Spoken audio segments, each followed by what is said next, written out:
E você tem algum livro, você psicografado, que também fala dessas questões de dicas práticas para esse momento de transição para o mundo de regeneração? Veja só, Lúcio escreveu 3 obras. A primeira delas se chama Despedindo-se da Terra.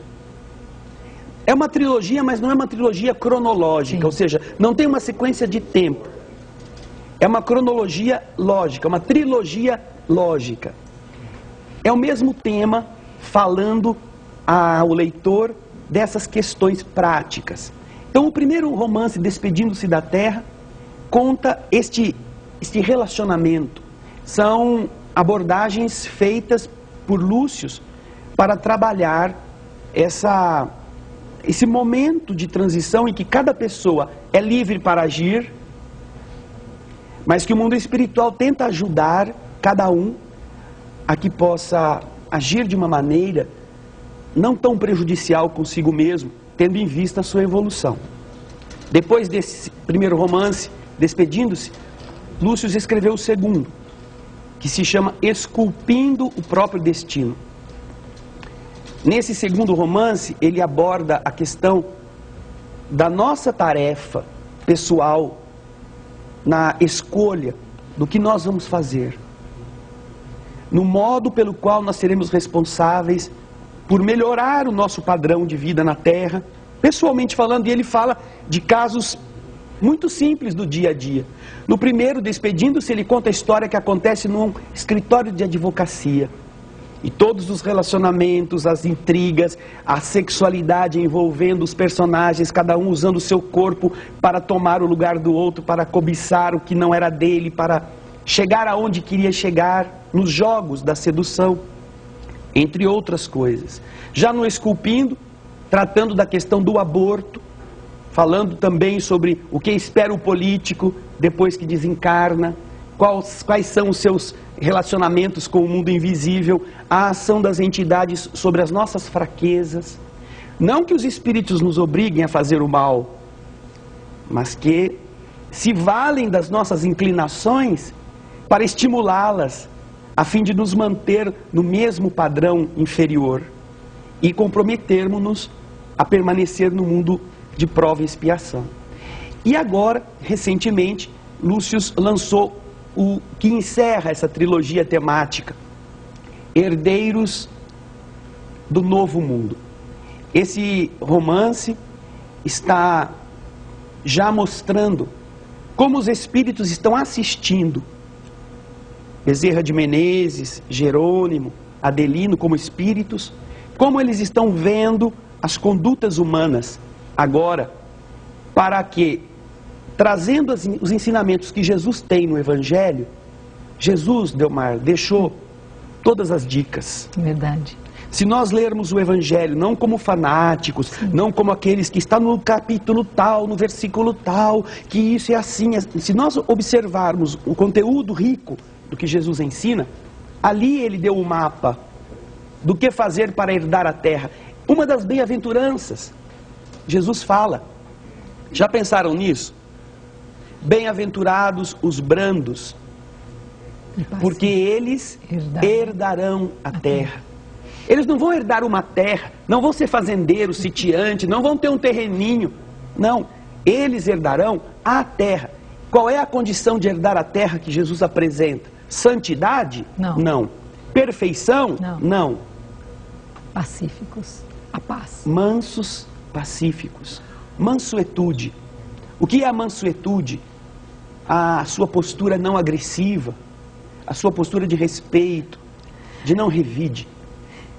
André, quando é que vai ser o início dessa vida? Existe uma data prevista, marcada, assim, até tal dia é o dia que termina o ciclo das provas e expiações na Terra, a partir de tal dia se inicia o planeta de regeneração. Para responder essa pergunta, só depois do intervalo, e você continua na sintonia do programa Transição, a visão espírita para um novo tempo. Até já!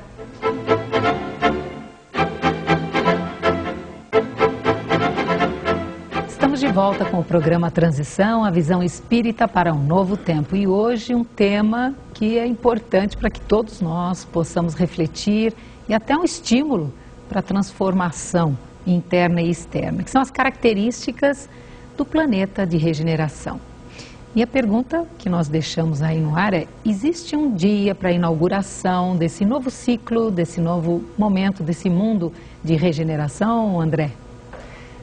Essa pergunta nos faz imaginar um clima assim, não é? Uma fita, aquela cerimônia, banda tocando, arcanjos flutuando, trombetas, e todo mundo lá, e agora? Conseguiu o ingresso, né? Parece um pouco aquela história de comprar ou ser sorteado no enterro do Michael Jackson para poder participar, não é?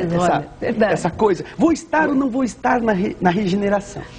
Mas estudando essa questão, quando nós observamos quais são os caracteres da regeneração e observamos que eles são de cunho basicamente morais, já que o mundo de regeneração tem leis materiais, o corpo é de carne, a humanidade ainda tem lutas a realizar, tem sonhos, está submetido o corpo à doença, à morte, etc. O mal ainda não está de todo extinto, é tudo parecido com o que é a Terra.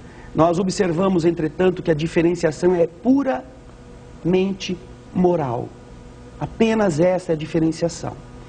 E, naturalmente, vai existir um momento da humanidade em que, pela transformação dos habitantes, pela sua exclusão, ou pela exclusão daqueles que não estão em sintonia com a nova ordem do universo na Terra, o mundo será predominantemente melhor do que é agora.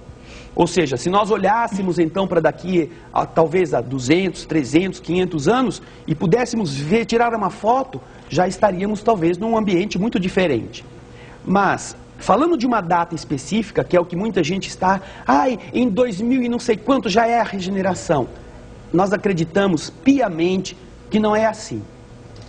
E aí perguntamos a nós mesmos, e agora a você, perguntamos: se a regeneração é uma transformação moral, por que ela ainda não chegou em mim?